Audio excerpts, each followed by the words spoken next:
All right, welcome back. In this session, I wanted to dive a little deeper into a question that was asked by a member of the Melody Experiment not too long ago, okay? And the question was, what is the difference between doubling a guitar, so basically playing one part and then playing that part over again, right, to create a doubling effect? What is the difference between that and actually just making a copy of the performance and just moving it along a little bit in the timeline? So what's the difference in that? Well, let's check it out. So we'll test it out both ways, okay? I'll play a couple of different pieces, a couple of different progressions, and we'll see the difference between doubling it and between shifting it in time, okay? So we'll start with the doubling effect. Now, to do this properly, you'll need headphones. And the reason for that is because you want to be able to hear yourself properly. And more importantly, you want to be able to hear the original performance so that you can get as close to it as possible. I mean, you want to try to replicate the original performance as close as you can, because that'll make it tight, it'll make it really punchy, and it'll make it sound amazing, okay? So let's get a pair of headphones over here. Okay, and see how we go. All right, so we'll do a riff. We'll do a couple of different riffs, okay? We'll start off with something a little rockish, okay? But we'll also do some other stuff as well, okay? So let's start with this one.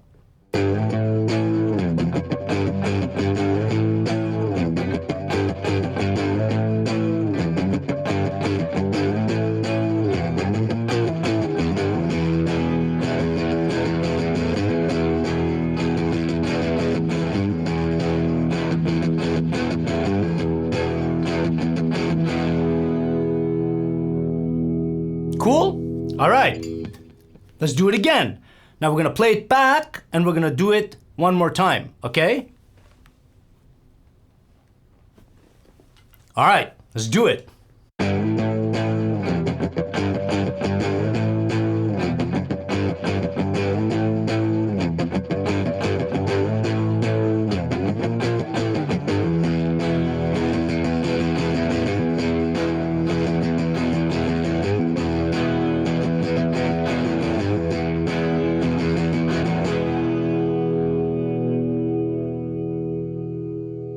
All right, I think that came out all right. I think that was close enough. They felt pretty tight, they felt pretty good, but we won't know for sure until we're on the computer and we're in the DAW and we can line them up and check it out. So we're gonna do that in the end. So we got that riff, let's try another one.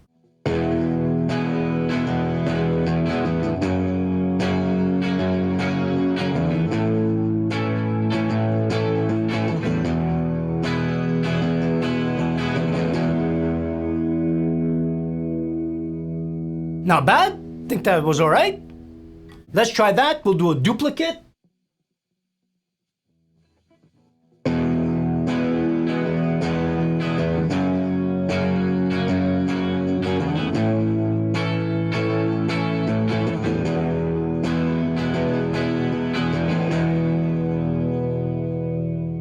Not bad, I felt like that was pretty tight.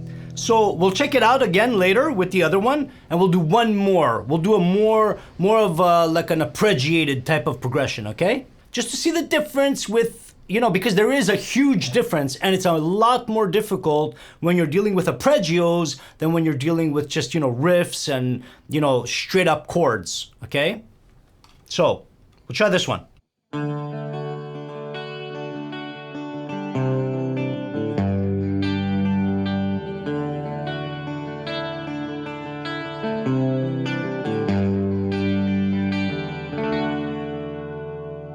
Okay, we'll try this one out.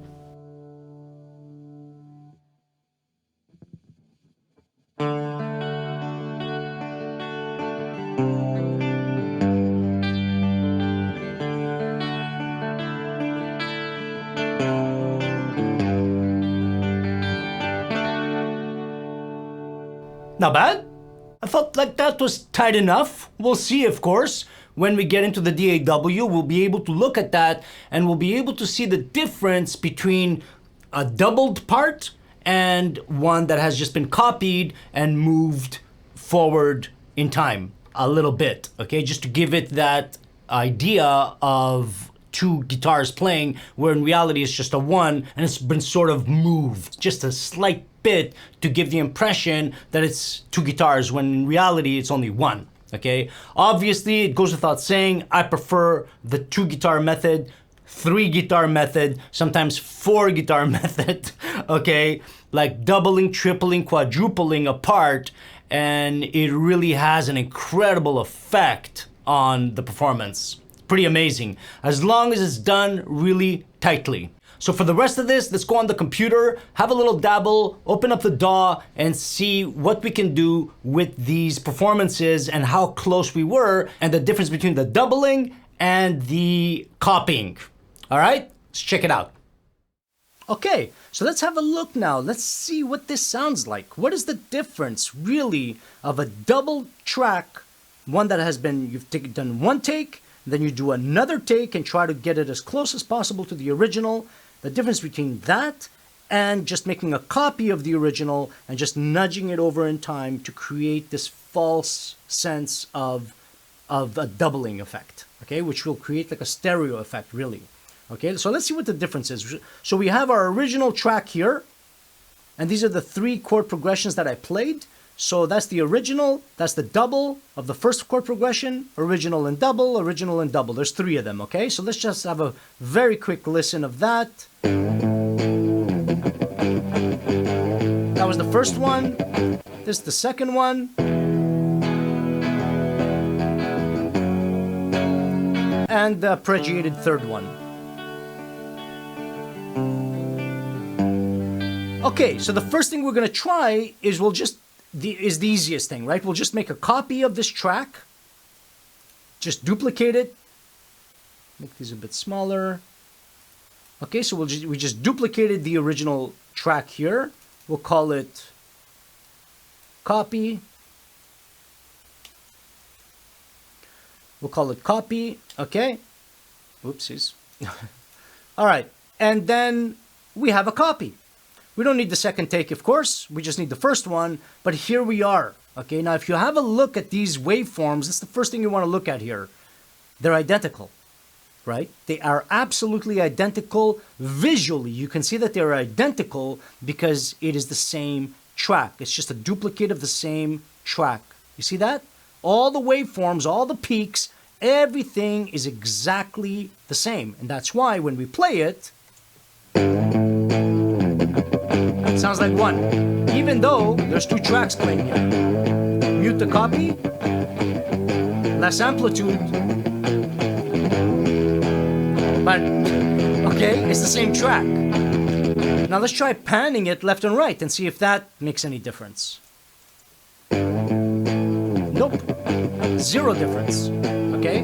Maybe a difference in amplitude again. Yeah, there's a difference in amplitude, but no difference in sound. It's just exactly straight down the middle, okay?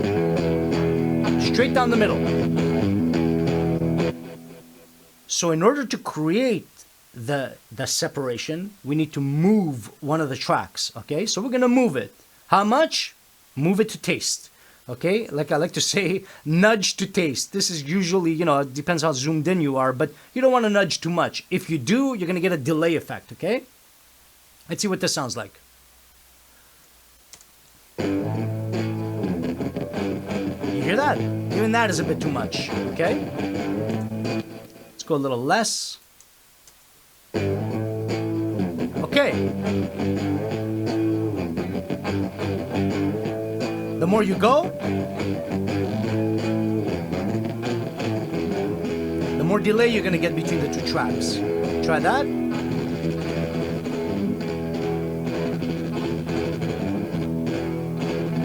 Okay? So you don't want to go that far. That's about the sweet spot. So you get the separation now. Okay? If we A-B, just to see the original, right down the middle. A little nudge, and you get that separation. It's a neat little trick, useful, but let's see if we actually put the double under there and what that sounds like. Let's have a look at that. So if we make a duplicate of this one now, okay, we'll mute this one here. Let's minimize these a little more so we can see what we're doing. Okay. All right, good. We'll call this one the double. The double. Okay. Get rid of these. And what we'll do now is we'll bring down the second take and right underneath and see what that sounds like versus the copied. Okay, let's have a look. Pan left, pan right. Let's have a visual look first of all. You can see that the waveforms now are different. They're similar, but different. Okay, not only is the timing different, but the waveform is different. You can see that the visual here is not the same. Okay, so the timing obviously is a little off here, but you can see that. You see that? They're not exactly the same. These waveforms are not, some of them are very similar as you can see here, but they differ, which is pretty amazing. And that's where you get your variation. That's everything. It's your performance, the way you hit the strings, the vibration of the strings, everything. So that's pretty cool. Now let's have a listen. Okay, line it up as much as possible here.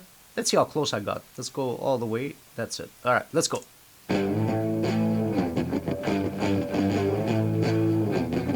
It's a bit off. Let's just move it a little.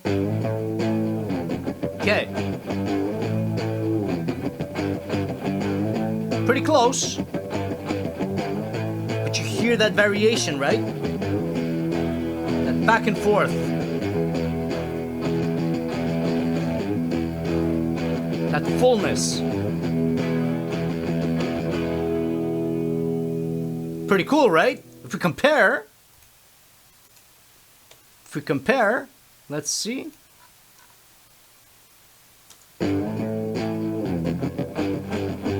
Identical waveforms. That slight variation in time gives the illusion of a double track.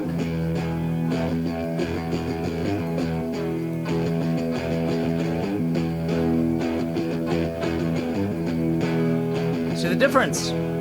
Pretty intense. Let's have a listen to this one. See how close we got here. Not bad.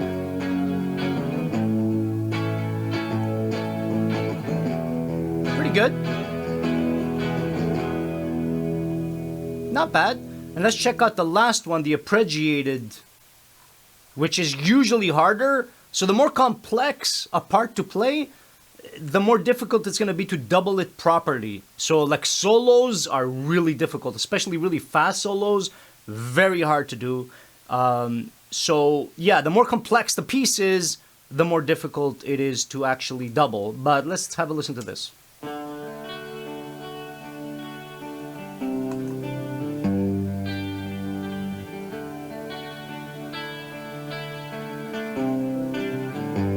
Not bad. Not bad. That's all right. That came out all right. So normally, like this one especially, the first one, it's got some issues there. There's got a timing issues and a bit of, I heard a few things. But I would go back now. In this situation, it's already recorded. I would go back, just edit it, chop it, change it. Okay, you can come back. I heard something here. Right there. There was a difference in timing.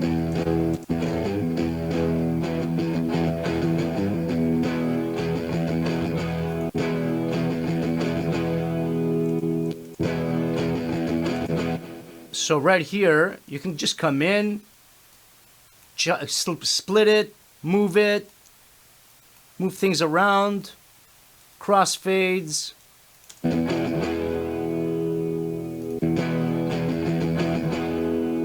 Better. So I'm not going to do all that now, but basically you get the gist of it. You come in here, find a spot you don't like, something that doesn't line up properly the way you'd like it to, split it, move it a bit, do your crossfade here. That's why I love Reaper so much, by the way. So easy, so quick. It's a little better. There was a bit of an issue here. Anyhow, you get the idea here, right? So that's the difference. And here, when we're looking at a double track versus the copied track, I think we can all agree what the clear winner is. Keep in mind that this kind of performance, I would do it like multiple times. I would do it like 5 times, 6 times, 10 times. Depending on the complexity of the piece, I would really want to get it as tight as possible before coming in here and chopping everything up. Okay, this is like the last resort. Like, it's all done. You can't really duplicate the environment anymore. It's not practical to come into the studio or whatever have you and redo the part. Then you're going to come here and chop and change everything, right? You're going to split it. You're going to move it. But preferably, you want to actually do a proper performance, getting it as tight as possible. And that means listening to the original performance, having the original performance done tightly and nicely, and then duplicating it as closely as possible. But that is essentially the difference between doubling a part, actually playing it twice, and just making a copy and nudging it over. They both have their place, in my opinion. The doubling, there is no trickery that can duplicate doubling. Even with all the incredible plugins we have these days, there are some that replicate it pretty good. They come pretty close because they modify and they alter the waveforms. They actually do it. This is like an algorithm that actually does it instead of you playing a part twice. It sort of tries to replicate what happens when you play a part twice, but it in my opinion, there's nothing like the real thing yet. You never know. You know, some app might come up and some plugin might come up that's going to do it exactly the same and maybe even better. But until then, doubling is amazing to use. Use it on everything. I use it on guitars, all kinds of guitars, acoustic, electric, whatever, even on some solo parts that are not like very complex, and especially use it on vocals. Vocals, it just does something magical. It really fills up a vocal and makes it larger than life. Okay?